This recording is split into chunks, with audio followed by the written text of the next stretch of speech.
ears will be on Fed Chair Jay Powell at Wednesday's news conference for details about his future at the Fed. Specifically, will he remain through the end of his governor term? Greg Dacco is chief economist at EY. He was a guest this morning on Bloomberg Surveillance.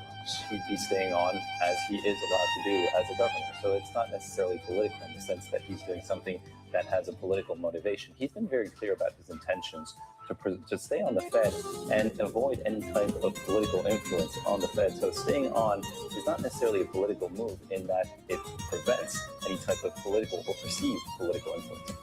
EY's Greg Dacco interviewed on Surveillance. Mag 7 stocks for the most part lower. Microsoft, Amazon, Alphabet, Meta, they all report on Wednesday. Microsoft down 0.3%. Amazon down 0.8. Alphabet higher by 2%. Meta Platforms down 0.1%. Apple reports Thursday. Apple shares down by 1.6%. So again, recapping, stocks lower as oil rallies. S&P 500 index down 4, drop there of 0.1%. That, Joe Matthew, is a Bloomberg Business Flash. All right, my friend Charlie Pellet, live from New York. We thank you so much, and welcome to the Monday edition of Balance of Power. Lots happened since you and I last spoke here on Bloomberg Radio, on Satellite Radio Channel 121, and on YouTube. If you prefer to watch the program, we always invite you. Search Bloomberg Business News Live. When you get to YouTube, you can pause it, back it up, and see all of our shows from up and down the Amtrak corridor. As Washington wakes up, feeling a bit rattled today, as you might imagine. So many people who we're actually going to be talking with over the next couple of hours were in the room for this attempted attack that was foiled by the Secret Service at the White House Correspondents' Dinner. And boy, there's no rest for the weary here. We're slamming right into a very busy week. If you're keeping score on your home game, we've got a Fed meeting, of course, and you saw that coming. That starts tomorrow. We'll have an announcement on Wednesday. 5 of the Mag 7 report this week. Washington gets a royal visit. The king is about to land at Andrews, and he's going to be at the White House a little bit later on. We're going to talk to Michelle about that in just a moment. Of course, this guy, Cole Thomas Allen, going to be in court today for the first time. The suspected gunman, as they call him. And Congress is facing 3 major deadlines. We're going to get to that a little bit later this hour with Nathan Dean. I haven't even mentioned Iran. So it gives you a sense of the backdrop that we're walking into this week. We're going to talk about the royal visit. Michelle has one of these coveted invitations to the garden party. There's like, they fit like 4 people in the room for this, to actually hang out with the king later. He's going to be speaking to Congress tomorrow and meeting with the president behind closed doors.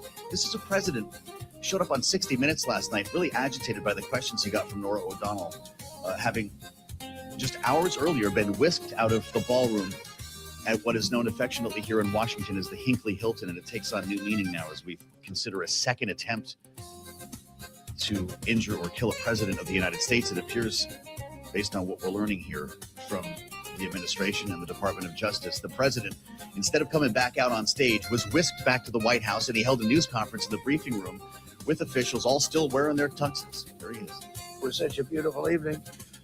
And again, they're talking about free speech in our Constitution. That's what it's all about, not just White House correspondence. It was really based on free speech in our Constitution.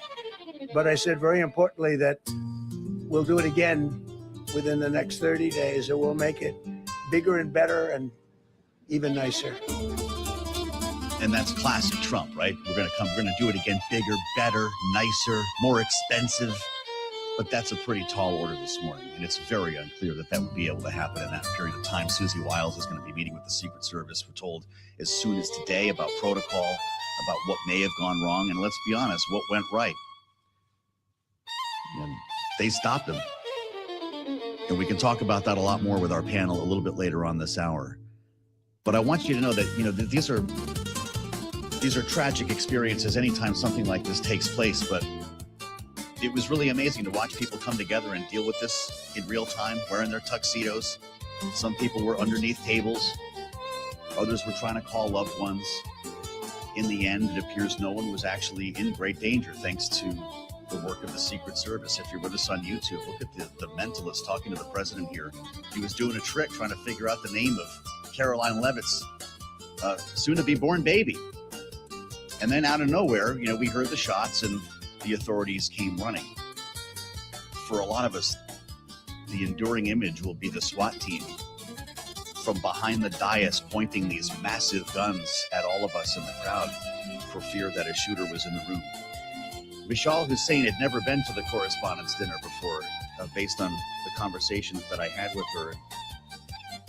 I'm really glad to say that she is with us right now, the host of the Mishal Hussein Show, live in Washington, here in town for two reasons: to go to this dinner and, of course, to greet the king, which you'll be doing later on today.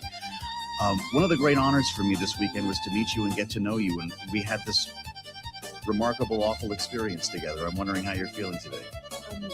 I'm hoping that next time I come to Washington, I can have a more normal Yeah, weekend, how Joe. about Would that be possible? Maybe How about we go arrange that? Yes. Maybe we can go and have a drink in normal circumstances. It was really uncanny, and that sort of, that eerie period when we were under the table. Yeah. And you know, all kinds of things go through your head. I mean, I have to say I kind of reflected on America's gun culture in those moments, thinking a lot of people around me have been through this kind of thing or been through drills for this kind of thing, and now I'm experiencing it.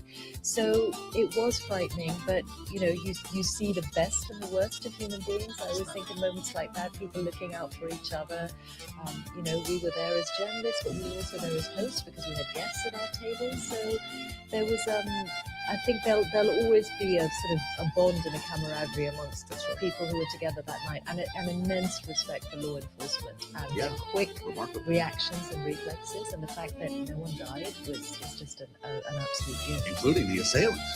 Isn't that right? To see them running across tables, throwing tables over, is so tightly packed in that room. We didn't know if they were trying to find someone, another gunman, or if it turned out they were trying to clear a path for cabinet officials. Yeah, and of course, you know, that you look at how tightly packed we were into that room, which meant that there was no easy access, that they were jumping over the empty chairs of people who were under the tables, jumping on and over them in order to get across the room. And but they did manage to evacuate all those VIPs very, very quickly, and right across the room. I mean, all the cabinet members were at those tables towards the front, but that's still a large expanse of the room. And yeah, there's a lot to take in of the events of last night, and hard to imagine being gathered in that way, in that place again, however much the intention is for the show to go on another night in some way. 30 days is a tall order, as I said. I'm not sure we'll be able to put that together. And there was a question about whether the royal visit would still take place. Yeah, we didn't know on Saturday night if this might be called into question. Buckingham Palace did confirm pretty quickly that the plan would go ahead with what they called modest operational adjustments. And close to where we both were, there were British diplomats. That's right. And diplomats from other countries, but certainly British diplomats, including the ambassador and the deputy ambassador, and that would have been one of the foremost things in their minds. No doubt. And I'm sure that even in normal times, security is under constant review for an event of this kind of significance. But I think this ample evidence of the inflamed political climate in the United States, it was then a point of discussion between the two side security teams. And yes, I mean, I imagine that those adjustments are probably further limiting the exposure of the King and Queen and the President in their public interactions. But it is, in any event, going to be a tight 4 days, a tightly controlled 4 days, and a compressed timetable. And it is taking place in slightly difficult circumstances because of the backdrop of the Iran war and the tensions between the two governments over that, and because of the continuing fallout from the Jeffrey Epstein affair, which has had a political fallout in the United Kingdom, including for the King's own brother. And so for different reasons, even before this was a tricky somewhat visit. fraught. To what extent will this visit, and he'll be speaking, we understand, for as much as a half hour to a joint session of Congress tomorrow, more of a closed-door experience with Donald Trump, who referred to Keir Starmer as a loser, I believe, just as recently as last weekend. To what extent might this visit improve our relationship at the moment with the UK, or do we have a bifurcated relationship here where the president loves royalty and he has no time for the prime minister? Well, let me talk about the hope and the expectation. The hope from the British government's point of view is that the King is their trump card, the royal family in general and the King in particular, and that Donald Trump is reminded of the special relationship that he personally does have with the United Kingdom because of his late mother. And And that's certainly the hope. Now, that a year ago, when Keir Starmer was able to go to the Oval Office and Yes, right. and brandish the He had handwritten the playbook. invitation from the king to the president. That was for the visit that took place last fall, I should now say, and then this is the return leg, if you like, which is ostensibly about America's forthcoming 250th anniversary. And I've no doubt that the king will use humour to reflect on the actions or inactions of his own ancestor George III in that period. But I think that the reality is that much as I think there will be warm words and, God willing, everything will go smoothly and well in the next 4 days. At the same time, it is more than likely that the political relationship reverts at the end of those 4 days, possibly as soon as the king leaving the country.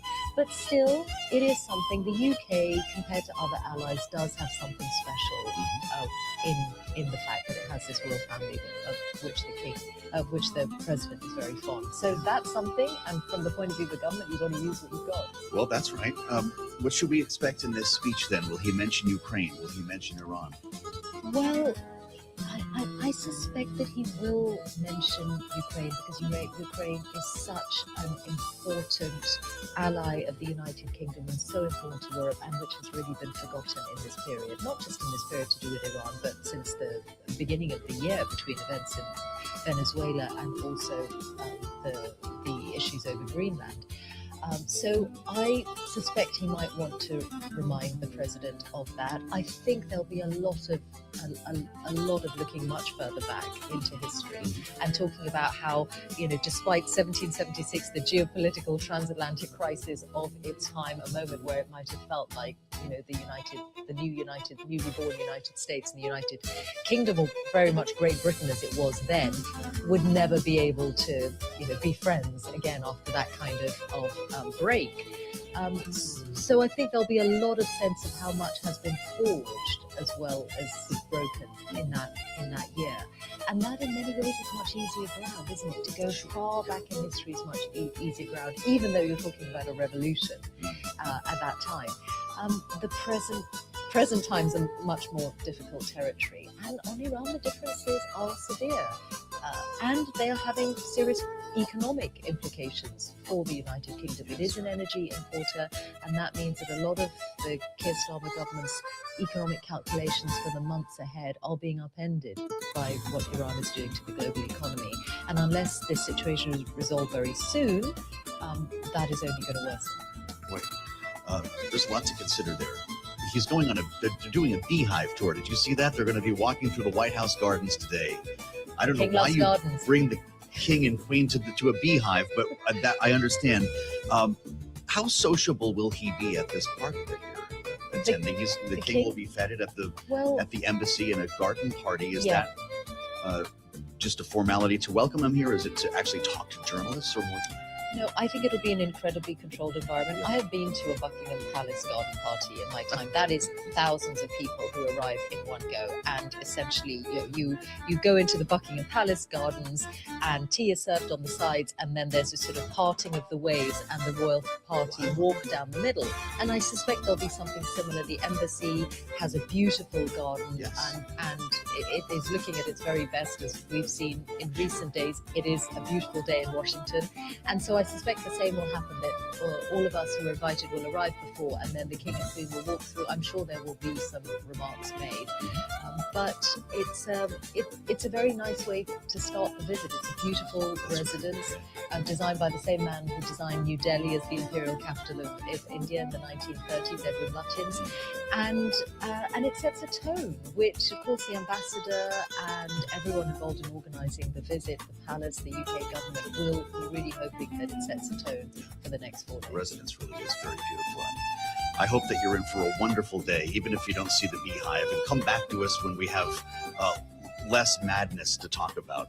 I don't know about the rest of you, but I think you need to clearly subscribe to the Michal Hussein show. I would, just to have a recording of you, you could read the phone book. I would listen to it to go to sleep at night. You're You're a miracle, and we're very lucky to have you, and I'm happy to It get is some news. great to be with you and to actually be on set with you. Well, cheers. Thank you. Balance of Come Power back is such soon. a great political brief. Thanks for being here for us this weekend. I hope we can do this again, Michelle. Where else?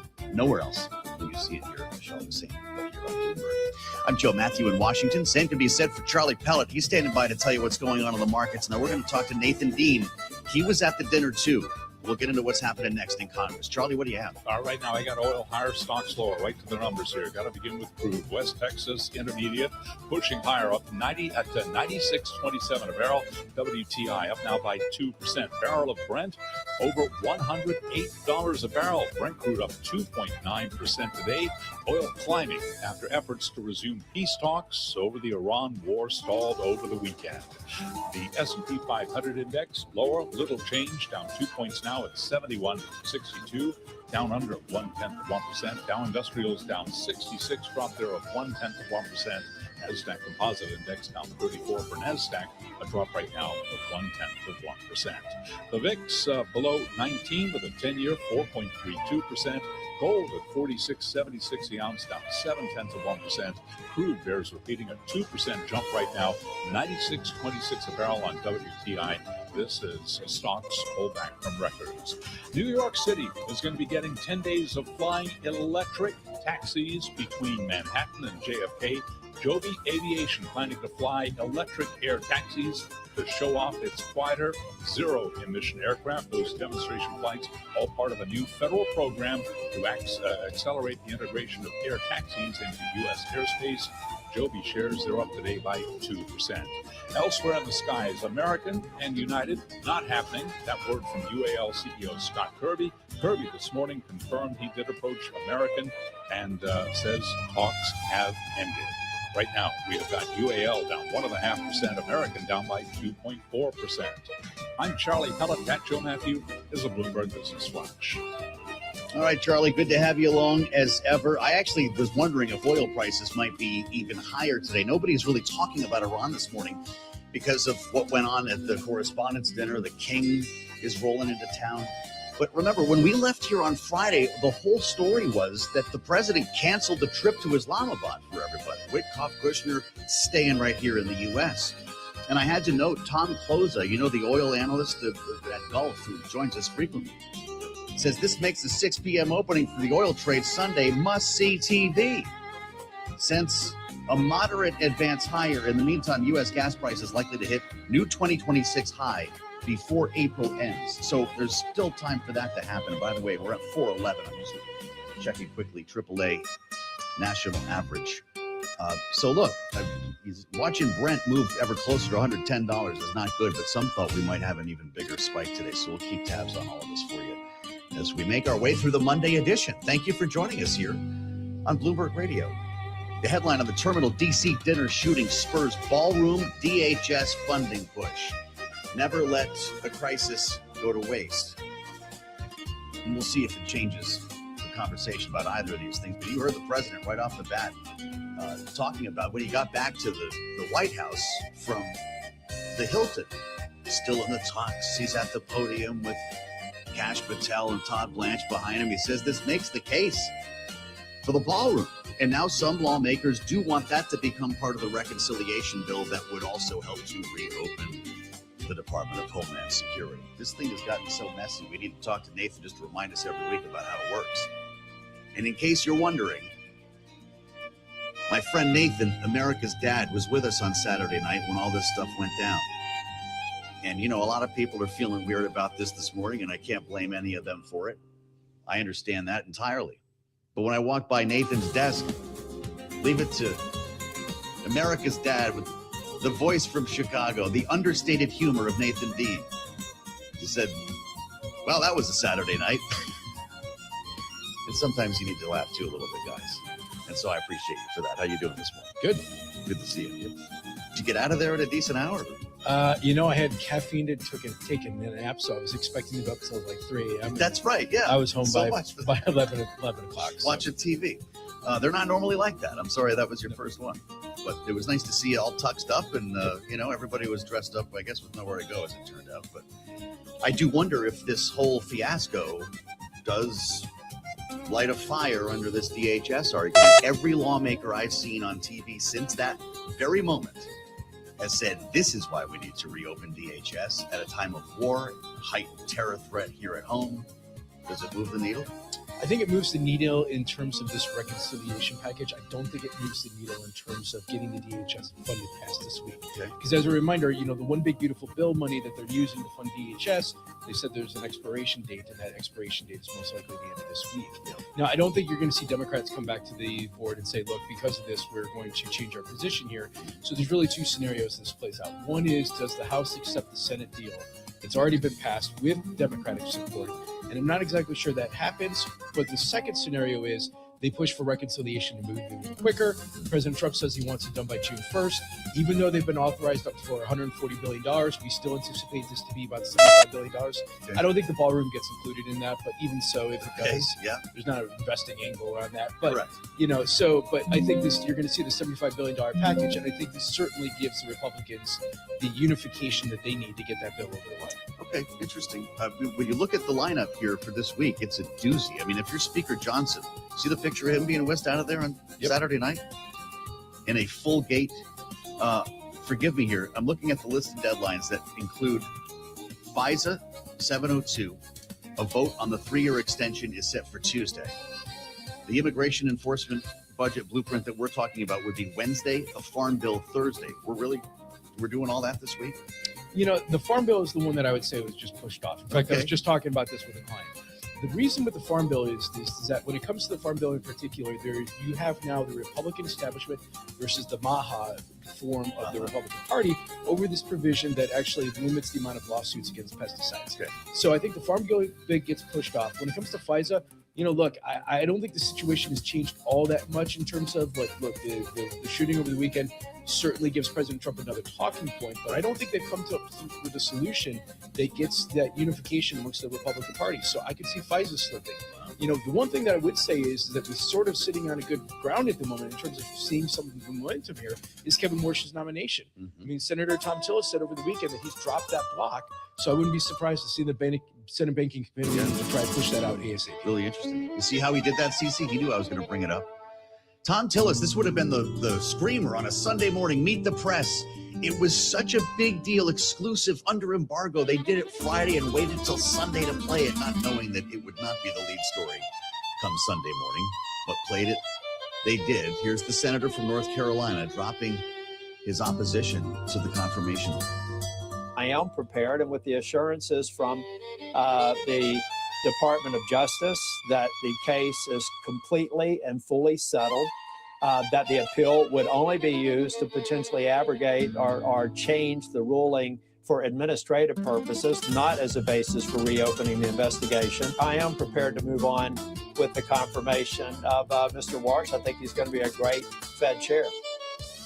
All right, we got to it there. So, boy, that didn't come easily. Now, do we get a vote this week? How quickly can they do this? I don't think you'll see a vote this week. I think Senate Banking Committee will try and do the vote this week, and then you'll have a vote. That's what I mean, though. Yeah, committee vote. Yeah, I think you'll see a committee vote this week. I mean, Senator Scott hasn't said anything yet. I mean, look, logistically, they have plenty of time to get this done by May 5th. Sure. That was the question we were getting from clients. Right. The other question we're getting here is, what does Jerome Powell do past May 15th? Are they really calling you to ask that? Yes. Like, do you make an investment decision based on what Powell's going to do with the rest of his career? The question is whether or not President Trump gets another opportunity to name another individual at the Board of Governors. Because if Jerome Powell decides to stick around, that prevents President Trump from naming somebody else. So, you only have so many board seats.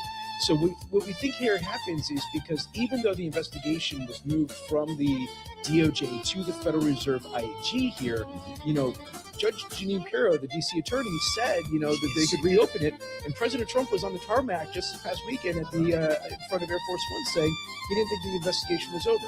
So I think what happens here is that Jerome Powell sticks around in the Fed, and he stays a little bit longer, and that prevents President Trump from naming another individual to the board, which, given the influence of the FOMC and given how relationships work, and I'm not a monetary policy, so I don't want to, and also I'm not going there, but it does offer opportunities for President Trump to try and fire Powell later. And the Lisa Cook case could be released as soon as Wednesday at 10 a.m. All right. So, wow, you just threw a bunch of stuff in the water there. That's fascinating. Does Powell talk about this on Wednesday in the news conference? I don't When he's think asked so. about his tenure, he went pretty far last time. I think he'll keep it very open-minded. He'll say things like, "I'm open-minded. I'm still, Okay. very much interested in resolving this to the process to see this Right. through," type of thing. But come May 15th, if Jerome Powell's gone, it means that actor Stephen Myron, Dr. Myron, that's the slot for Kevin Warsh here. So what I will say though is that when the Lisa Cook case comes back, and our analyst Elliot Stein says pretty confidently that he thinks Lisa Cook is going to win. Anytime you see type of True Social posts saying, "I'm going to fire Jerome Powell," Yes. chances are Jerome Powell would immediately sue back, and if the Supreme Court case hasn't come back by then, we still think he has a decent shot at sticking around. Oh my God. All right. So let's say Supreme Court does show up by then. Lisa Cook wins the case. Jay Powell goes home, or does he want to stay there just to be a thorn in Trump's side for a little longer so there isn't another Myron or somebody who joins the war? Honestly, I think he just wants to stick around to have that sort of Some confirmation. that confirmation, and also the ability for the Federal Reserve to, if there were a situation that would pop up, having the backing of the Federal Reserve. Because even though, Kevin Warsh at that time would be the chairman, I do think that there is some sort of unification amongst the governors that, maybe not want to be proactively fighting against the president or anything. I mean, you would never see that. But, there's some sort of unification amongst the governors here that, the process has to play out. Sure. So forth like that. Wait, if Tillis is on board now, it's done. I mean, we know that everyone supports Warsh, at least the Republicans who have the votes to do this. Would there be a Democrat who peels off and votes to confirm on the committee? I'm not exactly sure. I mean, Unlikely. everybody's been asking about Senator Fetterman. Yeah. He wasn't there for the nomination hearing. For he was, I was in the pantry and I missed it. But I don't think he was there. And so, one of the things I would just say here is that, like, at the end of the day, he's got the votes amongst the Republican side, so it doesn't matter. That would be a pretty tough vote, I'm guessing, for any Democrat. You think so? CC says, yeah, maybe Fetterman. We'll watch when this happens. How long were you in the ballroom? How did you get out of it? Security officer told us fairly quickly to get out, and then So you left pretty quickly? Yep. Okay, we were there for like an hour waiting for this thing to open. yeah, no, so we were outside pretty quickly, and Then you got outside. They didn't let you cross the street. You had to walk halfway home, right? I got a very lovely walk through Colorado. And got to see a lot of I great, bet great you did. beautiful homes. Beautiful homes up Yep. there. Yes, indeed. We did the same thing. The fact that anybody got to an after party that night, did you? Or did you ended up going home? I went to Taco Bell. Good job. Yeah. All right. See, America's that. Bloomberg Intelligence. Would you go next year? Absolutely. Do it again? Yeah. Okay. We'll see if the president does. I don't know. No, we didn't, by the way. CC is asking if we ate. And I'm telling you, there's a story there. There were 2,900 hot dinners that were about to come out in that ballroom. A lot of them like filet. Usually they give you filet of surf and turfs because they figure you're not going to eat one of them. They had all of these, they had all the trays up, and then I hope they went to a charity. What happened to the 2,900 steak dinners, guys? We want to know. Let us know at the Hilton if you can figure this out. There's a great Bloomberg story in there somewhere. And I hope some charity, as I said yesterday, is overflowing right now with wonderful food. Nathan, thank you. Friend of the program. Find him on the terminal and online. And if you subscribe to this program, you'll get Nathan's Monday briefing as well on the podcast. I'm Joe Matthew in Washington. We'll assemble our political panel next. Jeannie Shanzano and Rick Davis with a lot to think about and talk about after this weekend in Washington. I'm glad you're with us here on the Monday edition of Balance of Power. This is Bloomberg.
It's 1240 on Wall Street. We do check markets all day long here at Bloomberg. S&P 500 index just moving higher right now. Little change, but in the green, up by 1.7166.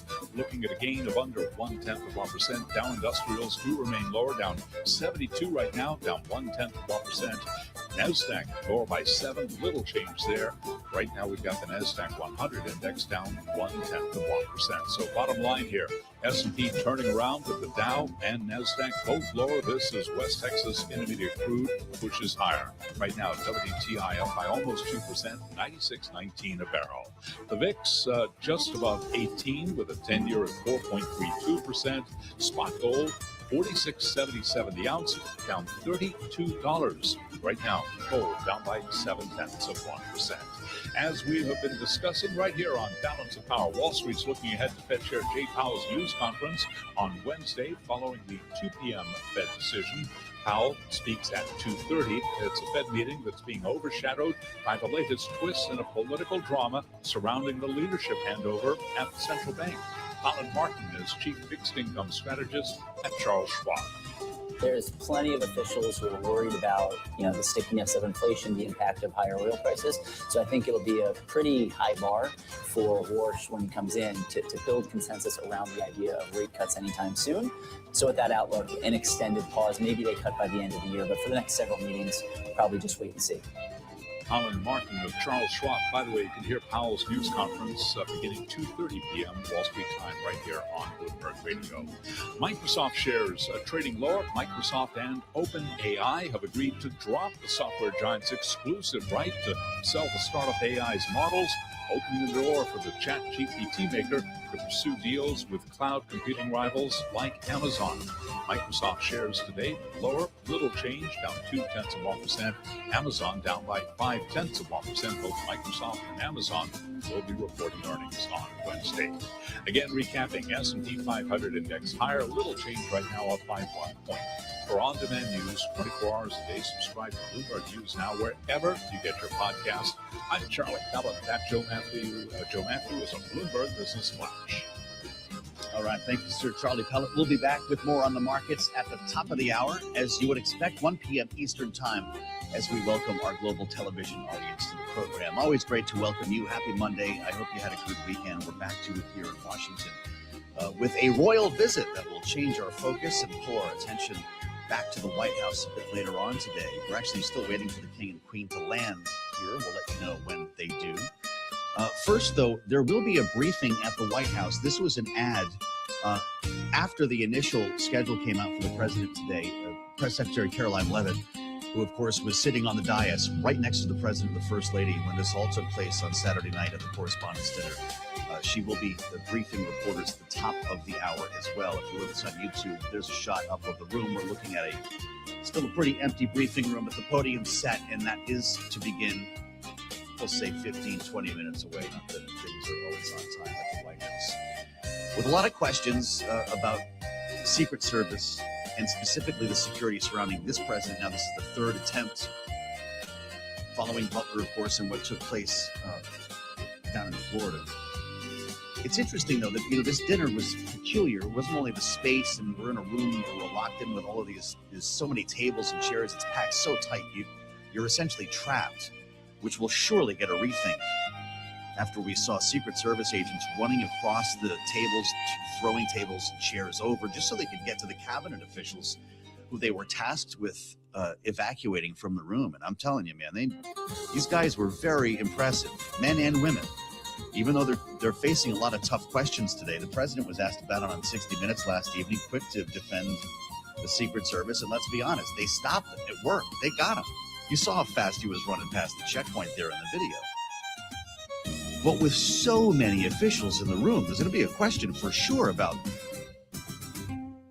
whether this should have a different security designation, or maybe there shouldn't be all those officials in the same room. When you have, a political convention, a State of the Union, a major event like that, it's known as a national special security event, and that triggers a very specific set of protocols for Secret Service to follow when it comes to perimeters, when it comes to the style of security. There was no such designation at the Hilton Saturday night. They pretty much do it now the way they always did it, at least since I've been going.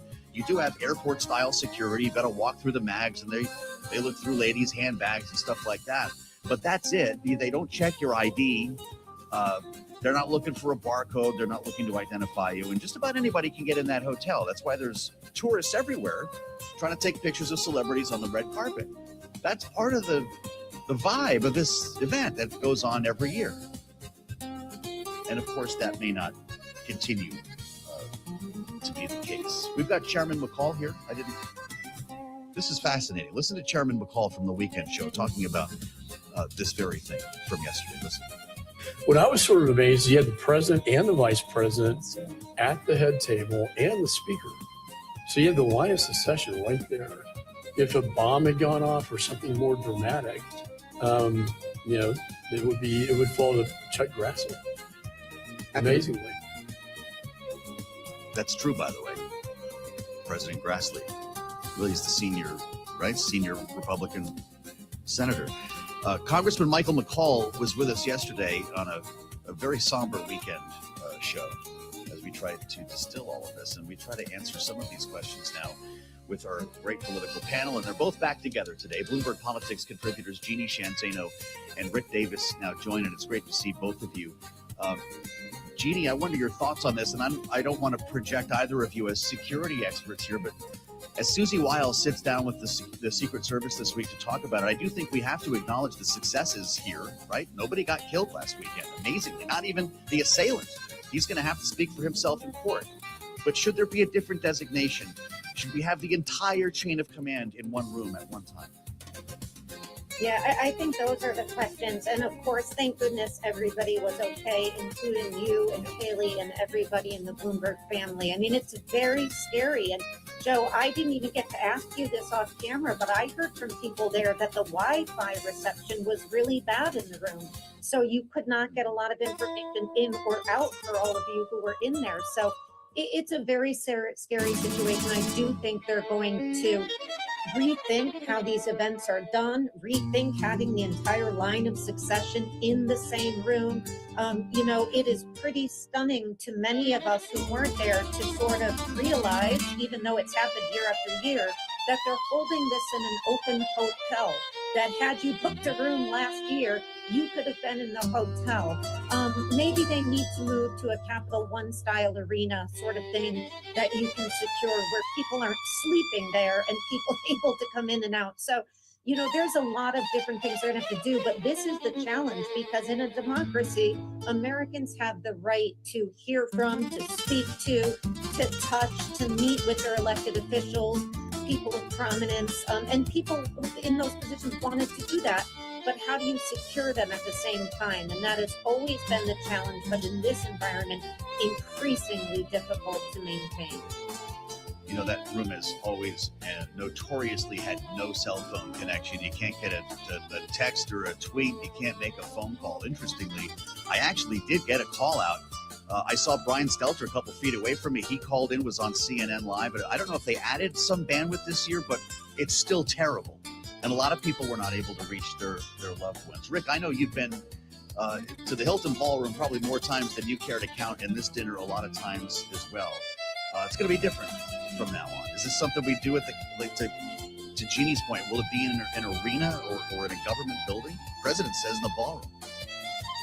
Yeah, I must admit I was not disappointed to have missed this dinner this time. I have been to many of the correspondence dinners, and they're always a celebration of the First Amendment, a chance to actually honor the media that usually gets beat up all year long. So it's really a good tradition. And the fact that the president chose to be at this one, different from previous years, was really hopeful that maybe, there's a chance to at least, direct to the media that it's not all combat here inside the Beltway. But look, it's just a reality. The president probably goes to 20, 30 events a year in ballrooms just like this all around the country that are associated with hotels. It makes it especially difficult for the Secret Service to offer the protection that they are required by law to give. And sure, with this president especially and all the access to weapons that American public and others have, the threat of terror, sure, there should be an examination of what we're doing to ensure that the president, the succession of power, and the cabinet are all protected in the course of doing their public duty. These are folks who are public officials, and they deserve to have the kind of protection that we need. But in an era of political violence, that now extends to other members of Congress, the judiciary, other agency heads, and now we're seeing even states starting to get into the need to be able to protect their elected officials and other state office holders. So, we're in an era right now that hopefully will pass through the normal cycles of change, but it is very dangerous to be in the business of making public decisions on behalf of voters because people disagree with you all the time, but now they're taking it out at the end of the right. Yeah, boy, what do you make of this whole 30 days idea, Jeannie? I'm not sure that's smart or even possible. The White House Correspondents Association is the group that actually runs this event. People should understand that's not a White House event. It's not an official government activity. The president says we should do this, in the ballroom. I'm not sure that will take place either, but I have to think that Donald Trump, when he says something like that, Jeannie, he wants it to be back bigger and better, as he said, than ever. He said 30 days. Are they going to need to find some sort of venue for him, even if it's the East Room of the White House, where they bring a group of reporters in and he gets to give that comedy routine and do that speech that he was going to give on Saturday night.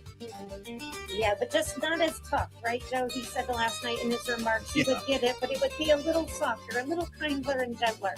Yeah, it's hard to imagine they are back at the Hilton within 30 days. It could be, but have difficulty imagining that is a good idea. And, I think so many things, Rick was just talking about the politicians and public figures who are subject to these kinds of threats that go down to the state level. We also shouldn't forget CEOs, people in public life writ large, but also common Americans and everyday Americans. And I think one of the really scary things about this is when you look last night and say, in the most protected room, arguably in the country last night, some individual was ever able to break through with a shotgun and knives and was able to sprint towards the room where the president and the cabinet and all these dignitaries were. How safe are all of us going to the movies, going to school? This has become normalized in the United States, this level of violence, which extends beyond the political realm. And that is what I think is the very scary part. And one thing I'm surprised I haven't heard a lot of people comment on is there are reports that the gunman took a train from California, at least part way to DC. And this is something, as somebody who takes trains a lot, there is no protection, security protection, or very minimal on trains. He was able to carry apparently maybe guns and knives on those trains. This is something I think we do need lawmakers to take a look at, because that is an open and very scary proposition for the millions of people who take the railways in this country every year. It's a very important point that a lot of people are making today. Rick, I don't know if you do 60 Minutes or if you saw the president talking to Norah O'Donnell last night, but it seemed like there was a moment he talked about it was beautiful or with his love in the room or something like that when he got back to the briefing. Now we're sitting down with Norah O'Donnell for what I thought was a pretty respectful interview. But she read a part of the suspect's manifesto that referred allegations, made a reference to the Epstein files, allegations around it. And boy, he got really upset. He called her a disgrace. He started to lambast the press all over again. Are we back to where we were already? Look, this is one where I think it's pox on both the houses. What was Norah O'Donnell trying to accomplish by basically implying that the president was a pedophile, right? I don't know how else you could read the Q&A there, and why glorify assassin's ranting by bringing them up in a nationally televised interview with the president of the United States. And of course, the president took advantage of it completely and was way over the top in his criticism of Norah O'Donnell. Can't we just take a deep breath here and be a little bit more thoughtful about how we approach these kinds of situations? Yeah, it was a very telling thing. Look, kudos to the president to walk out of a ballroom where he's facing an assassination attempt and go on TV. Right. Yeah, listen. It didn't make things any easier. We'll put it that way. Rick Davis and Jeannie Shanzano, I'm really happy to see both of you. They're going to be back in our second hour here, and I hope that you'll stay with us, too, as we welcome our global television audience to the conversation. Haley's coming in. We'll go to the White House for this briefing. It's all ahead on Bloomberg.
Live from Washington, D.C., this is Balance of Power with Joe Matthew and Kaylee Lines.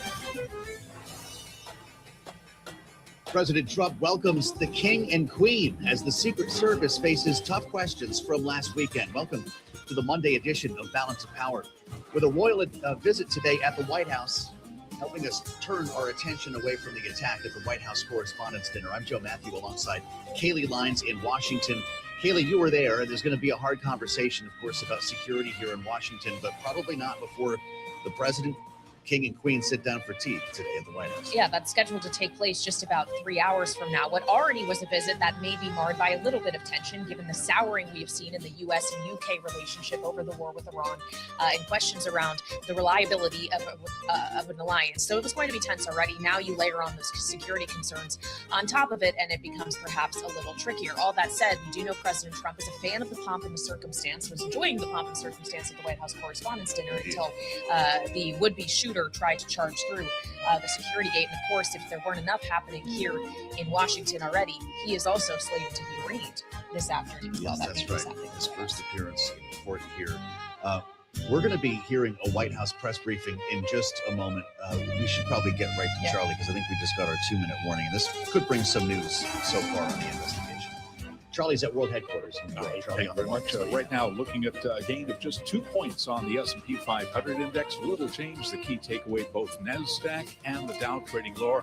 Any advance today on the S&P will be a record. The big story, though, the surge in crude oil right now. West Texas Intermediate, 96.57 a barrel, up 2.3%. Barrel of Brent, 108.67, up by 3.2%. The VIX at 18. We've got the 10-year, 4.33%. So again, recapping here, S&P 500 index trading at a record, up by 2 points. Joe and Kaylee, that is on Bloomberg Business Watch. All right, Charlie Pellet checking on the markets for us. Thank you so much. We'll continue to check in with Charlie throughout this hour, and we will, of course, be bringing you, when it begins, any minute now, the press briefing from the White House Press Secretary, Caroline Leavitt, who is expected to be in that briefing room at the White House for the second time in, just the last 48 hours, is, of course, she, along with the president and other cabinet officials from the administration, having been whisked out of the ballroom due to the security threat posed by a would-be shooter trying to charge the Secret Service security checkpoint, then went directly to the briefing room to answer questions from the media, many of whom were still there, Joe, of course, in their tuxedos and gowns, having come right from the dinner.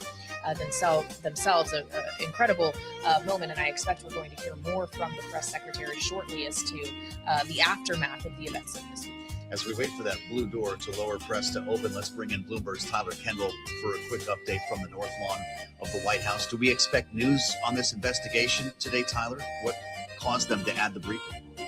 Right, Joe. I mean, at this point, it appears evident that we are going to get some headlines when it comes to this investigation into the incident that happened this weekend. I'll also put on your radar, of course, the Department of Justice, as of now, expected to hold a separate briefing at 3 p.m. Eastern. And we're also hearing from a senior administration official that this White House early this week will convene a meeting to review the security protocols around the large events that President Trump attends with Secret Service members as well as members from the Department of Homeland Security. Because at this point, the acting U.S. Attorney General, Todd Blanche, is saying that the suspect has not been cooperating with investigators, but we're still being able to glean some details as to where we stand right now. But as you guys are discussing, a lot of still big questions here, though preliminary evidence is pointing to the fact that it does appear that this suspect was trying to target senior administration officials. We know, of course, that he was armed with knives, a shotgun, and a handgun. And Joe and Haley, at this point, as we try to get some more details, they have been able to piece together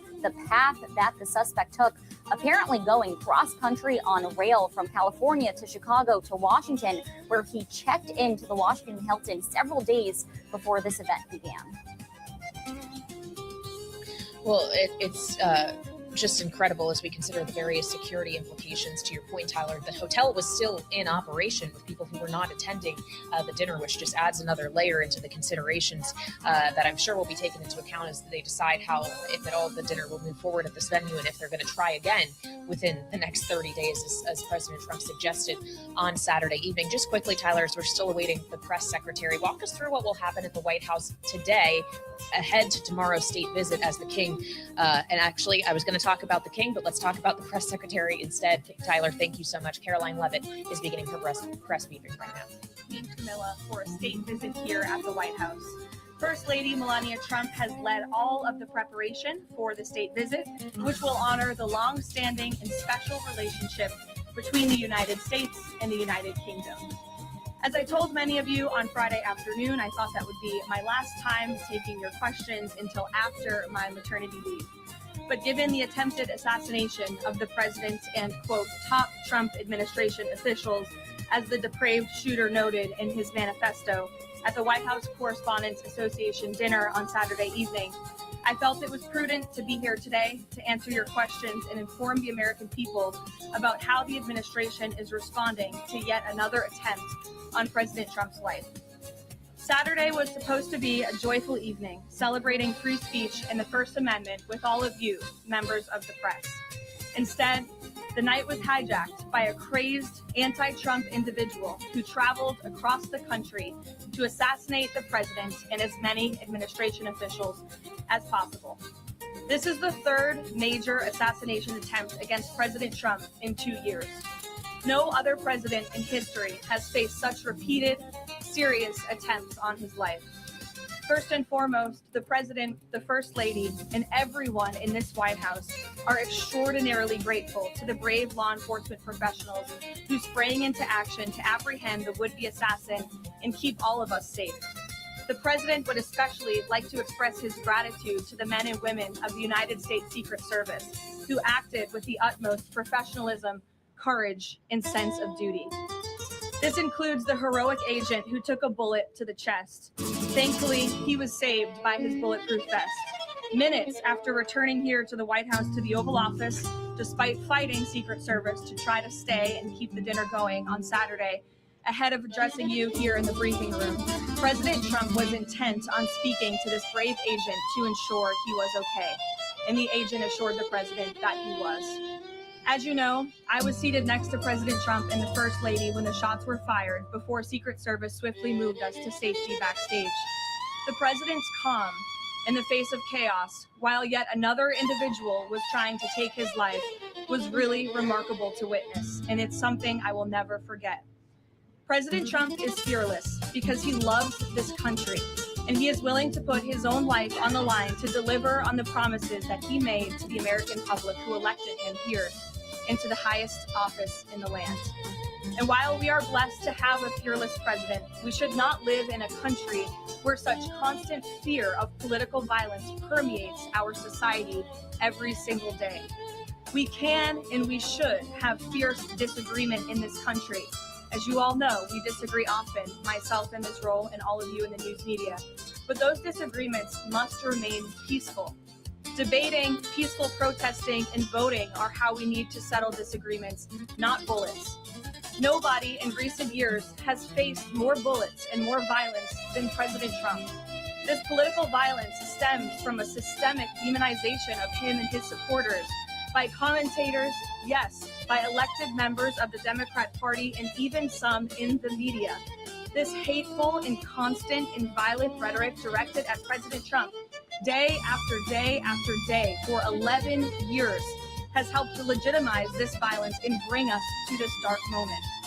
Those who constantly falsely label and slander the president as a fascist, as a threat to democracy, and compare him to Hitler to score political points are fueling this kind of violence. The left-wing cult of hatred against the president and all of those who support him and work for him has gotten multiple people hurt and killed, and it almost did so again this weekend. When you read the manifesto of this shooter, ask yourselves, how different is the rhetoric from this almost assassin than what you read on social media and hear in various forums every single day? The answer, if you're being honest with yourself, is that there is no difference at all. Much of the manifesto of the would-be assassin is indistinguishable from the words that we hear daily from so many.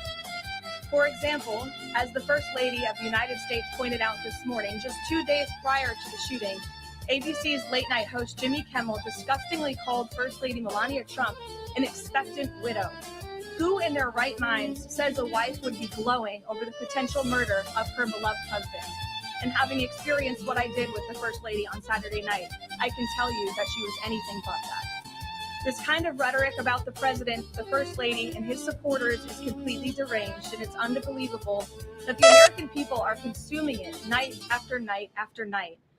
As President Trump said on Saturday night at this podium, we as Americans must recommit ourselves to resolving our differences peacefully and uniting around the shared values that make our country great.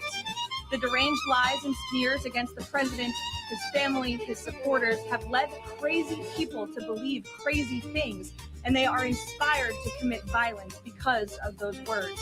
It has to stop. And one more point. Saturday night served as yet another reminder of how important it is to fund the Department of Homeland Security. It is shameful that the United States Congress has kept this vital agency defunded for 73 days, the longest shutdown of a federal agency in U.S. history. The Secret Service is a vital component of DHS. It has been directly impacted by this reckless political gamesmanship. Everyone in this room who was there on Saturday night witnessed the heroes of Secret Service and federal law enforcement jump into action in the face of grave danger and uncertainty.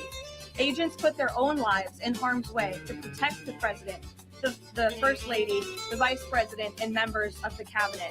One agent can be seen in video footage literally jumping onto the stage, not knowing where the attacker was or where the bullets were coming from at that point, to place his body in front of the President of the United States. These men and women are heroes. They perform their duties daily, and they have children and families too.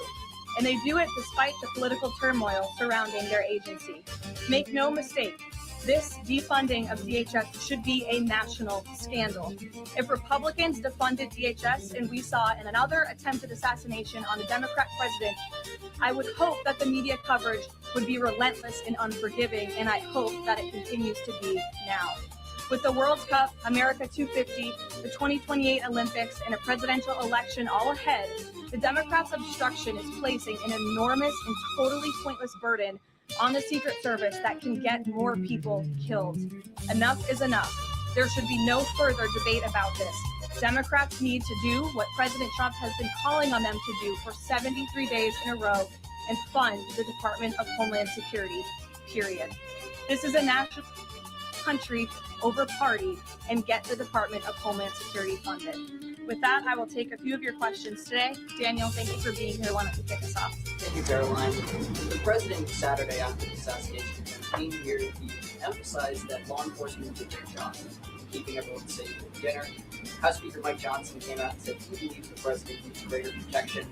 What is the White House's message to the millions of Americans who wake up here today nervous, uneasy about the safety of the president at events like this and the safety of other cabinet members? Well, we certainly understand their fears and their worries. As you heard from the president himself, he continues to have trust in the United States Secret Service. As I just said, these are great men and women who are doing their jobs and performing their duties honorably. As we all witnessed on Saturday evening, within minutes, the president, the first lady, the vice president, members of the president's cabinet were ushered out of the room. The perpetrator who sought to inflict massive harm, as we all now know with the release of the manifesto on administration officials and the president himself, was stopped at the security parameter that was set up. He tried to charge through it, as you saw on video, and he was quickly neutralized by Secret Service, and thank God that he was. With that said, obviously, the White House is always asking the tough questions and ensuring the safety of the president. I understand there will be a meeting early this week convened by the White House Chief of Staff, Susie Wild, with top DHS leadership, members of the United States Secret Service, and our own operations team here to ensure the safety and the security of the president, as we do have many of these major events moving forward. So we're always monitoring operations and procedures, always asking the tough questions to ensure the president is safe, and the American people should be assured there is no higher priority for the president and his staff than the president's safety. You thought that gaggle out of the sticks would be your last one before your baby. Back in 2024, when the president had the time of his life, Butler, you cut your maternity leave short back then. You're obviously back here today after Saturday. Can you just elaborate a little bit why you felt it was important to be here and to bring to the media and talk to the American people from the stand? Sure. It's sort of crazy timing when you put it that way for both children with 2 assassination attempts against the president. I'm honored to work in this job. I view this job as the president's spokesperson and the White House spokeswoman as public service. It's not just any job. I'm honored to do it, and I'm honored to work and speak on behalf of President Trump, who has faced unprecedented adversity and challenges, and I'm honored to work for him. And again, as I witnessed on Saturday night, just his dogged resolve and determination to get back onto the stage, and he was pushing Secret Service and law enforcement to allow him to address, and that really, I think, hopefully gives the country the type of strength that we need. And I certainly know, as his spokeswoman, and I can speak on behalf of all of the staff here at the White House, the president inspires all of us to just keep going and keep fighting every day. Thanks, Daniel, and congrats to you on your new baby. He's beautiful. Aisha. Just from the rhetoric, you mentioned the First Lady and Jimmy Kimmel. Jimmy Kimmel's comments were, Mrs. Trump, you have a glow like an expectant widow. And he said this days before the shooting, but there does seem to be a normalization of rhetoric about assassinating this particular president. How can this administration try to put an end to this? Well, I think you heard it directly from the president on Saturday night, Aisha, that in his words, we need to recommit ourselves as a country to toning down the rhetoric and to unifying around what makes our country great.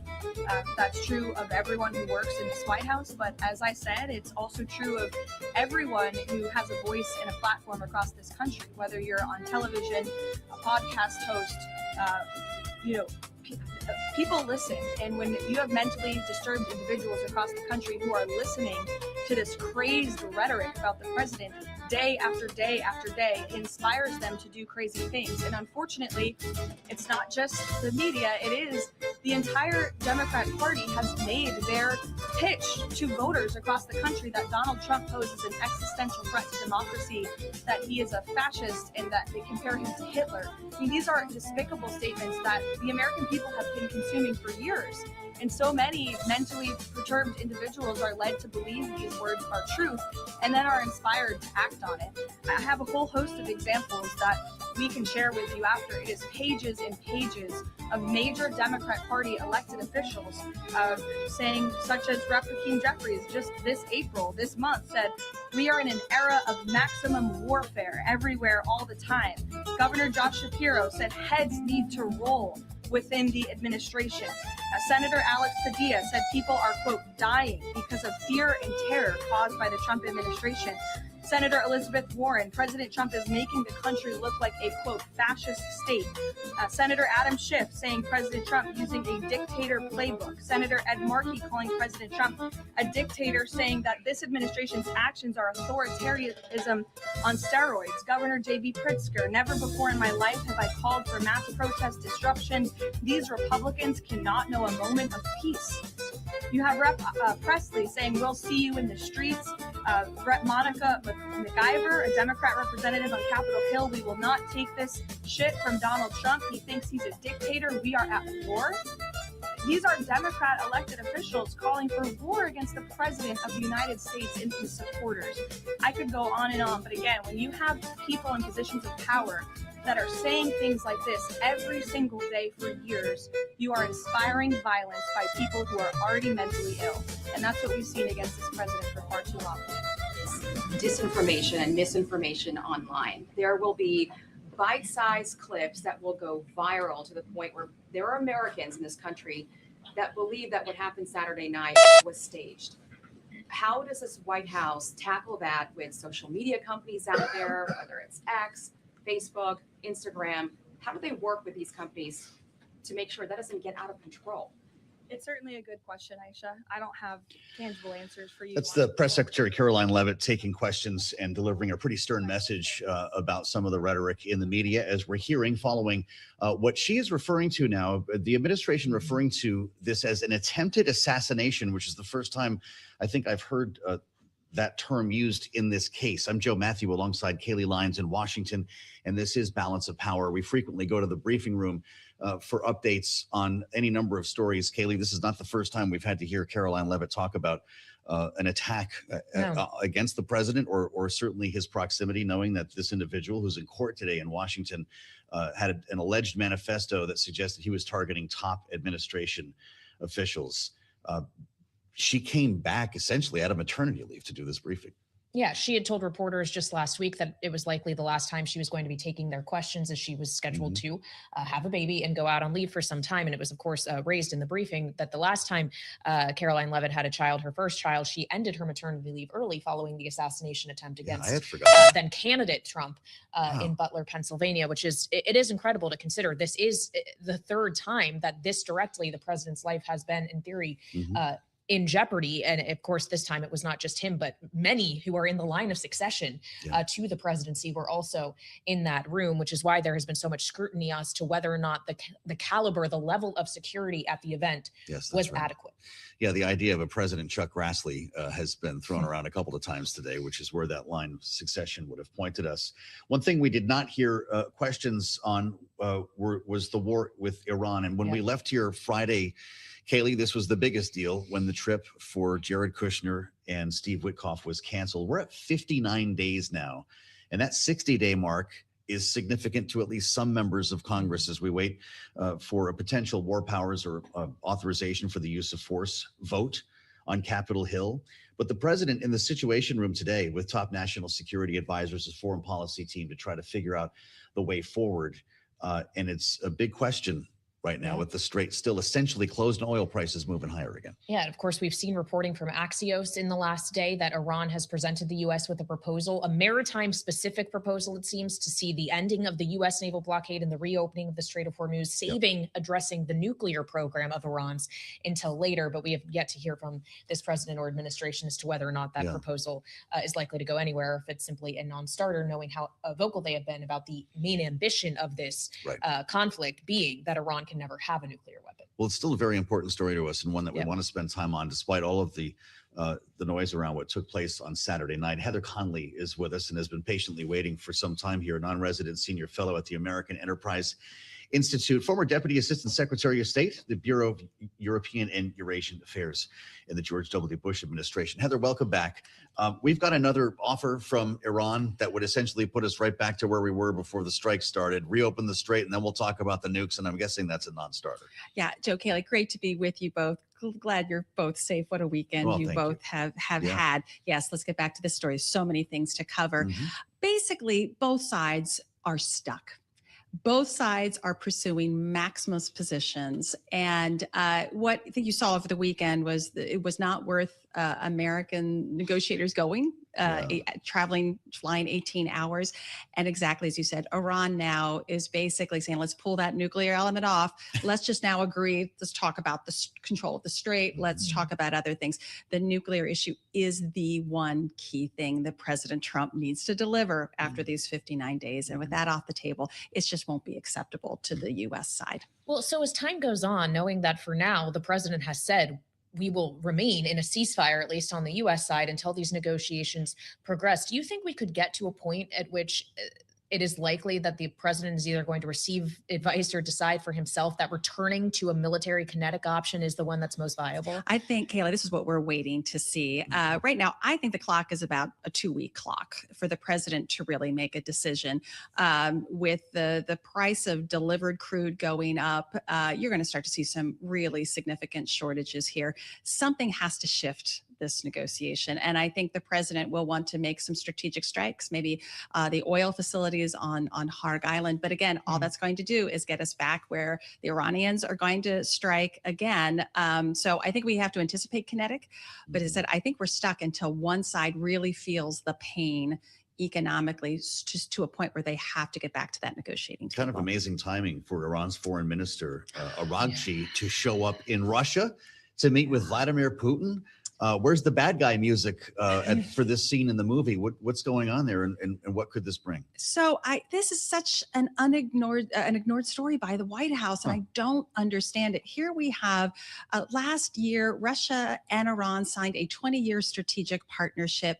We know they're, the sharing of intelligence, possibly components and parts, because the Russians have made adjustments to the Shahed drones that are being used in Ukraine. That we are not addressing the support that Russia is providing to Iran, that we're really not addressing the support that China has been providing to Iran, ballistic missile parts and components. We have not gotten this alignment correct. And the Russian defense minister is in Pyongyang today celebrating that partnership. Wow. So this new axis of evil, China, Russia, Iran, North Korea, the United States has not addressed that alignment. We're dealing with them bilaterally not well, and we really got to get a handle on it. And Iran, like Ukraine, is showing us this alignment is working. I just want to point out for our audience that the White House Press Secretary Caroline Leavitt was just questioned in her briefing about the Iranian proposal that had been reported. She said she didn't want to get ahead of the president, but that there was a discussion about it this morning. She said, I wouldn't say they're considering it. She also says she expects that we'll hear from President Trump directly on this topic soon. So we talked about some of the adversaries. I'd also like to talk about, Heather, what we're hearing from allies, including the German Chancellor Friedrich Merz today, who described what the U.S. is experiencing right now as humiliation by Iran, who he said not only is skillfully negotiating, but perhaps skillfully not negotiating. Is that how you would characterize this? Is this getting to the point of humiliation? So I was really surprised by Friedrich Merz's comments today. He was sort of, doing some town halls, I think, in North Rhine-Westphalia, to be that specific about the American humiliation and that, we aren't seeing that exit strategy. While it is true, it feels like the Iranians are using, even in their weakness, their leverage. This doesn't help stabilizing the transatlantic relationship. And in part, King Charles' mission is that stabilization, that, look, we understand the difficulties here, but we have to keep our eye on the long-term mutual beneficial nature of this relationship. And what Chancellor Merz also said was the Europeans are really feeling the pain here, particularly an energy-intensive economy like the German economy. They're, after the full-scale invasion by Russia of Ukraine, what did Europe do? They diversified to, Qatar LNG, American LNG. Now that is impacted again. Europe is feeling the pain point, but explaining this publicly isn't helping. Let's work together. Let's get the strait open. Let's get back to freedom of navigation. Not the comments I would have said right now at this moment. Well, and boy, it's striking to think back to the first week when Pete Hegseth held his first briefing and shamed reporters for even asking if there was a plan to reopen the strait or if they had thought this through before. He said, of course we have a plan. And now we're on day 59. With everything that we've talked about here and in our remaining moment, what are you watching for then in the days ahead? If you think he has 2 weeks to make up his mind on this, it's not going to be at the negotiating table, I'm assuming. Yeah, I mean, I think we're really watching, again, the control of the strait and who gives first. So Secretary Rubio, I believe, said today, like, it's unacceptable for a toll collection, a toll booth. Watch Tehran's conversations with Oman and how they're managing the strait. But right now, again, it is a race to see who buckles first, where's the economic pain point, and both sides think they have time and they have the edge. That's why this thing is just, I think, it's going to be with us for a while, and everyone's going to feel the pain of it. All right, Heather, it's always great to have you and your expertise with us and here in our Washington, D.C. studio. Heather Conley is non-resident senior fellow at the American Enterprise Institute. We appreciate it. Now, we did just hear from President Trump, not on the issue of Iran or the proposal as the White House press secretary suggested we might, but he too weighing in on what we heard the press secretary talk about, Jimmy Kimmel's remarks from days ago, his comment that Melania had a glow like a, quote, expectant widow. The president now taking to Truth Social to say that statement is shocking and that he should be fired immediately by ABC and Disney. This rings a little We've been familiar, through this before. Joe. It also starts with the word wow. Yeah. So I'm guessing that Donald Trump didn't see this until today, and I didn't know about those remarks until Caroline Leavitt mentioned. Had you heard about this? No. 'Cause I'm sure it'll be and of viral course, it's with now. the benefit of hindsight now, That's right. or the fact that these remarks were made and then just a day later, Yes. a shooter tried to storm the White House Correspondents' Dinner where the president was in attendance. Yeah, we're going to keep replaying Quite a this tape, sequence of events. But again, he's calling for Disney to fire Jimmy Kimmel. We'll see how that goes. We went through that once before. There was a brief suspension. We'll see if anything comes of this today. And we want to assemble our political panel, Kaylee, for their take on everything we just discussed with Heather. Bloomberg Politics contributors Rick Davis, Jeannie Shanzano are with us. As always, partner at Stone Court Capital. Rick Davis is our Republican strategist, and Jeannie is our Democratic analyst and democracy visiting fellow at Harvard Kennedy School's Ash Center. Rick, I don't know your thoughts on the next stage here in Iran, but we're looking at Brent in the $108, $109 range. And I'm sure that the president's looking at this too, with WTI also moving higher here in the US. How much time does he have to play with before he makes a decision on pursuing negotiations further or resuming strikes? Yeah, or both. This is a president who's used all kinds of tactics to try and solve problems like this around the world. And of course, this one, he's done both in excess, right? There's been lots of negotiating and lots of kinetic activity. So it's well within his purview to do that. And as you point out, pressure's mounting. I mean, not only the price of oil, but one issue that the president is hypersensitive about is gas prices, and they're still well above $4 a gallon all on a national average. And so you feel the drumbeat of pressure building up over time. What are we going to do about it? I think Heather's comments about the kind of options the president has about maybe using some stick like attacks on Karg Island or even in other strategic areas of petroleum production that the Iranians have with a renewed effort to try and get something done on the negotiating table is probably somewhere in the trading range here. But I would say that in addition to getting the strait open and trying to relax some of these oil prices, the president is stuck because he has to make progress on the nuclear issue. That is the reason these strikes were begun. It is the hallmark of his attacks on previous administrations and their failure to fix this problem. And he owns this now, and he's got to show progress in negotiations. Otherwise, he will look like he has done what other previous administrations have done, and that is cave.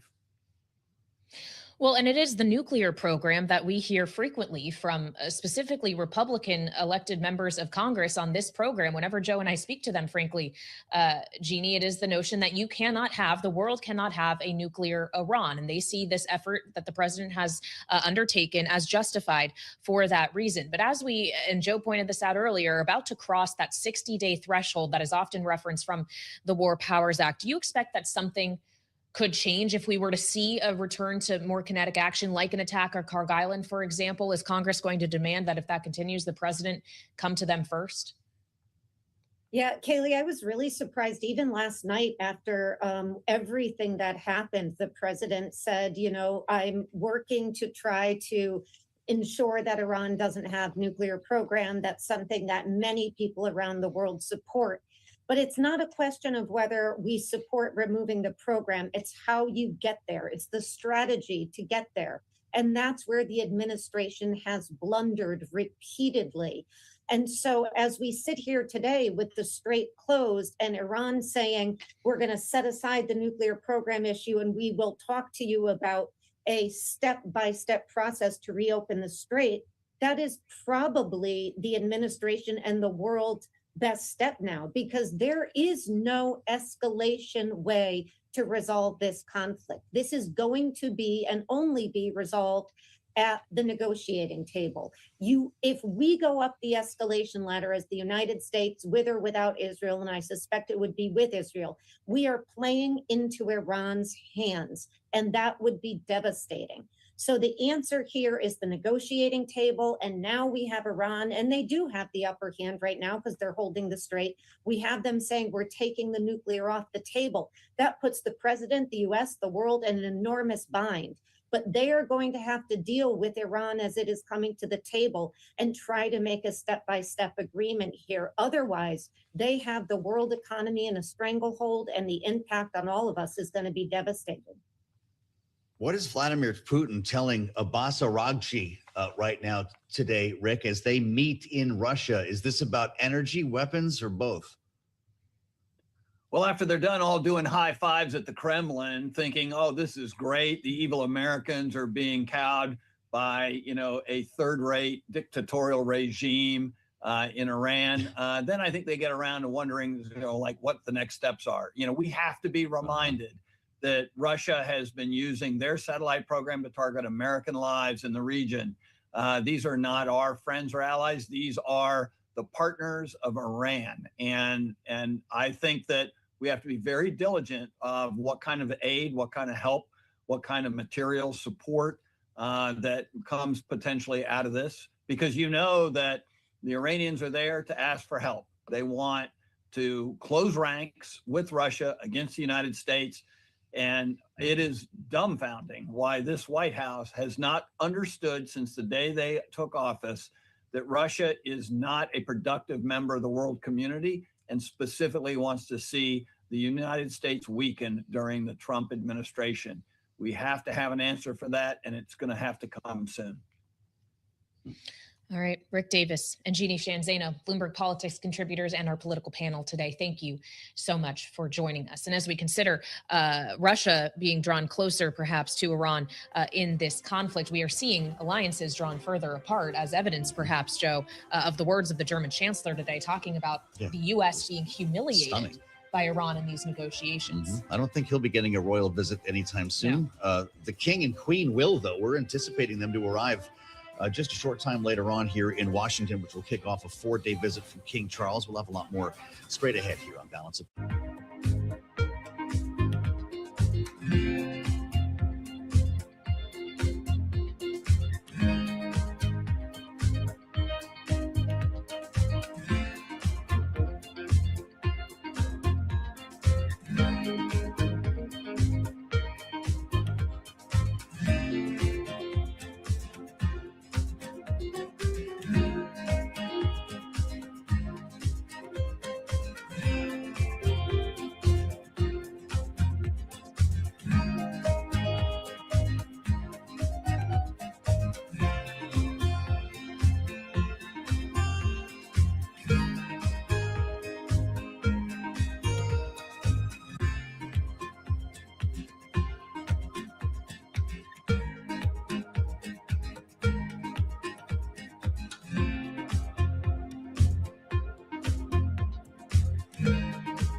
It's 1:40 on Wall Street. We do check markets all day long here at Bloomberg. We have got the S&P 500 index pushing higher. Any gain today will be another record, up 5 points right now, 7170 on the S&P 500 index, up by just about 0.1%.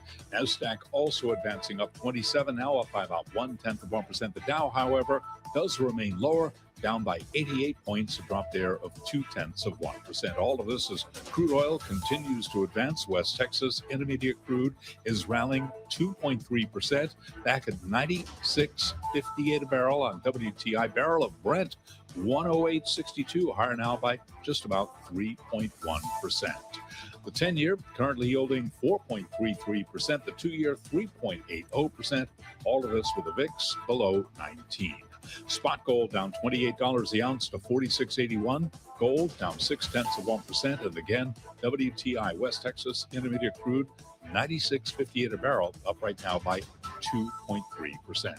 Equity traders are gearing up from results from a handful of the world's biggest tech companies, including Alphabet, Microsoft, and Apple.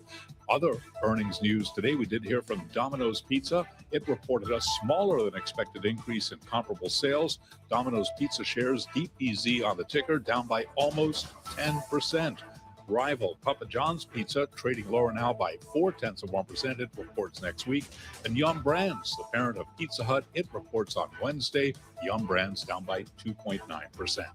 For on-demand news, 24 hours a day, subscribe to Bloomberg News Now wherever you get your podcast. I'm Charlie Pelleton, that's Joe Matthew, and Kaylee Lines is a Bloomberg Business Flash. All right, Charlie, back on duty, the Monday edition of Balance of Power. Thank you as ever. Charlie will be back coming up at the top of the hour, 2 p.m. as we kick off Bloomberg Business Week Daily with another look at the markets. We specifically got our eyes on oil prices today following this breakdown and potential talks over the weekend with Iran, something we discussed earlier with Heather Conley and our political panel, and we'll see how things pan out toward the end of the day. A lot of folks are still feeling a bit rattled over what happened on Saturday night at the White House Correspondents' Dinner. I was there. Kaylee was there, looked lovely in her gown. We were not expecting to have the dinner end early. And before they actually start the whole dinner, a lot of times it's not so much about the event itself. It's about the receptions and the parties and the brunches that surround the Correspondents' Dinner. That's become kind of the franchise here. And it allows a lot of people to do networking, D's and R's to be caught together, journalists talking to sources. And Bloomberg has a little soiree like that in the building right before this starts, right underneath the ballroom, or I guess it's right on the same level or something on the ballroom. Doesn't matter. I walked into the reception this year and saw some of my colleagues. Kaylee and I got pictures. We'll put them on social media for you. Tyler was there. And you know who was at the bar? Frank Luntz. Frank. I was so delighted to get a little bit of time in the wild with Frank Luntz. Again, not knowing what this evening would turn into. And so when we came back to air today, we wanted to spend some time with somebody who can speak to a moment like this, a very delicate moment. Once again, politically, we frequently turn to Frank at times like these, the CEO of FIL. I like to call him a celebrity pollster. He's Frank Luntz. You know who I'm talking about. It's great to see you, and thank you for coming Your back. viewers and your listeners are going to think that I'm at the bar. No, jeez. And that's scary because I haven't had a drink in about 30 years. That's right. I think you had ice water. And by the way, you were standing. It's not like people were sitting, but there was a little reception area. And I was happy to see you there. You had a USA waistcoat on. You looked great in your tux. And like a lot of folks, I never had a chance to see you after because this whole thing got broken up. How did you get out of there all right? How long did you stay? And so many people keep asking me, are you okay? Yeah. Well, everyone's okay. You're right. Yeah. And I appreciate the sentiment, but it's not actually accurate because the truth is our country is not okay. And I don't like, and I'm coming to even resent that we seek partisan advantage over everything. That this was a potential tragedy that was averted. But why do we seek to politicize everything we say and everything we do? At some point, we have to lower the decibel level. At some point, we have to just say in a word, enough. And I'm glad to be on this show. I appreciate what you all do in a straightforward, factual way, discuss these issues. But that's not what's happening in America. And we're always seeking political advantage. We have to stop this because at some point, this democracy, which is broken, as most people would say, it will break. And I think we're coming up to that point right now. And it scares me. Well, we just heard from the White House press secretary, Caroline Leavitt, about this. She actually described this as an attempted assassination, which would have been a third against President Trump. But she talked about the rhetoric that is pervasive in American culture right now. She said, look at the language in the manifesto, and you can easily find it on social media, that others are saying some of this exact same thing. And I wonder if you agree with that characterization, that what we saw on Saturday is an extreme example of someone who has taken to heart ideas of the president being a fascist or authoritarian, because those were the examples that she was pointing to. We all have to stop. We have to look inside ourselves. And I've been doing this over the last few weeks. I've been exchanging commentary with AI, asking AI how responsible I am in the language that I did, how responsible social media is, the websites, the cable news, all the different inputs. And I'm going to get an answer to that. And I'm determined to show America the mirror, because we have to look at it. We have to see ourselves. It's so easy to blame the other side. That's not what needs to be done. We have to accept responsibility and accountability. We're coming up to a very important election. I think the Democrats are in very good shape in the House. And I now believe that there's a 50-50 shot that they take the Senate. So my question to them is, congratulations. We'll see if it happens. How are you going to be different? How are you going to pull in all of America rather than just the people who voted for you? How are you going to work with the president if the American people give you that responsibility? Is it just going to be impeachment? Is it just going to be acrimony? And I'm hoping the answer is no, but I'm thinking that the answer is yes. Of course, Donald Trump will still be on the other end of Pennsylvania Avenue. And if impeachment is, in fact, the answer, I think we know how well that is going to go. We also have really short memories, Frank. You know, we've been through Butler. We went through the other one down in Florida. Now this happened. To your point, nobody got hurt. Everyone's fine. And by the way, the security services, and I don't know which camera's on, because I would look at whichever camera to say thank you. I'm looking for a red. So you believe the system worked, right? The system We worked. saw this guy dart through the mags, and they still stopped. He never got in the room. And they got to their people that they were responsible for keeping them safe so quickly. Nobody got hurt. Almost nobody got hurt. And they did so efficiently and effectively. And I'm thinking, this is democracy at its worst, and this is democracy at its best. And I want us to be aspiring to service, to selfless service. You know, I teach at West Point. That's my highest priority. And I don't know if I want to admit this, but a few of my cadets are hopefully going to meet the King of the UK. Wow, that's great. Momentarily. Fantastic. Because the special relationship is special, Yeah. and it does matter. But we should look at this moment that happened on Saturday. I'm begging the media who was there, which is everybody, use this as a reflection moment, as a pivot moment, to do the best job you possibly can, to tell the truth in a way that people will hear it, and to help us, to inspire us to do better. And that's what your show does. That's what every interview does. I'm thankful for this. Let's do even more. No, you're very kind, Frank. As we consider this notion of political violence, and you mentioned your students, and it has obviously been present in conversation in the last 24 hours, to the point you were making about the security forces that were present and did their jobs incredibly well on Saturday night. We were afforded that protection by the United States Secret Service and others. Many others in this country have not been so lucky when they themselves have been in similar situations. And I wonder if is it a political violence conversation that needs to be had exclusively, or a wider conversation that needs to happen about violence and gun violence in this country? Wider, because it's not just gun violence. It's how we treat each other. It's the verbal violence. It's some cases physical violence. That we need to reestablish a commitment, a genuine commitment to a meaningful, measurable change in this country, so that once again, we treat people with respect. We treat them with dignity.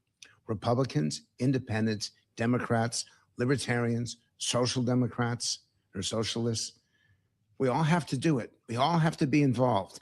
And this network is all about the economy. It's all about profitability, but there's something more important than profitability, and that's security. And every American deserves the sense and the reality of being safe and secure in their homes, in their neighborhoods, and in their country.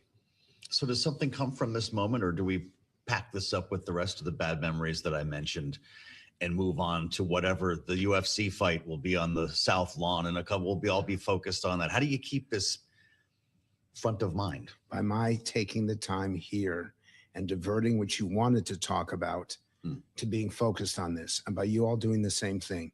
You don't realize that your voice is replicated, your voice reverberates across the country, and that people look at Bloomberg for the